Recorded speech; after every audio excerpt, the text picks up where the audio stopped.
I now give the floor to the distinguished representative of Sri Lanka to introduce an address by the head of state. Mr. President, Mr. Secretary General, I have the honor to introduce the pre-recorded statement by His Excellency Mr. Gotabaya Rajapaksa, President of the Democratic Socialist Republic of Sri Lanka. Thank you.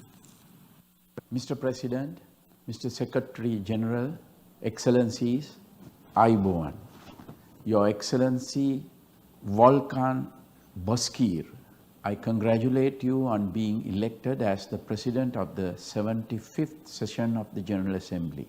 I am deeply honored to represent the people of Sri Lanka on this historic occasion. Unfortunately, the world is not what the founders of this august body envisaged 75 years ago.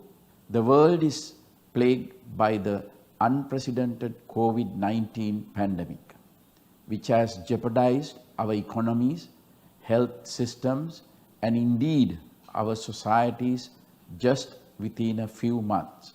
Sri Lanka was able to successfully face the challenge of COVID-19 through a proactive intervention. We established the National Action Committee for preventing COVID-19 even before the first patient was detected in Sri Lanka. Our approach synchronized the military, health, as well as civilian authorities of national and regional levels. Sri Lanka's recovery rate stands over 90%, well above the global recovery rate.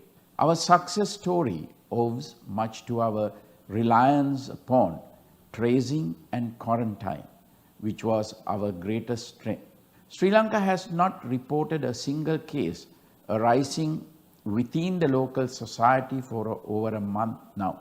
Excellencies, Sri Lanka has committed to the 2030 agenda of sustainable development. Poverty alleviation through an agri-based production economy is a major goal of my government. The steps that we had initiated earlier this year for enhancing local production, partial restrictions on imports, as well as assisting small and medium-scale entrepreneurs paid their dividends. As we celebrate 65 years of UN membership this year, Sri Lanka is pleased to have contributed significantly to United Nations agenda, ranging from peacekeeping operations to programs of its specialized agencies. At a time when the world is facing a common and unrevealed threat, the United Nations we need, I'm certain, will place due emphasis on the sovereign equality of states, respect of territorial integrity, and non-interference in their domestic affairs.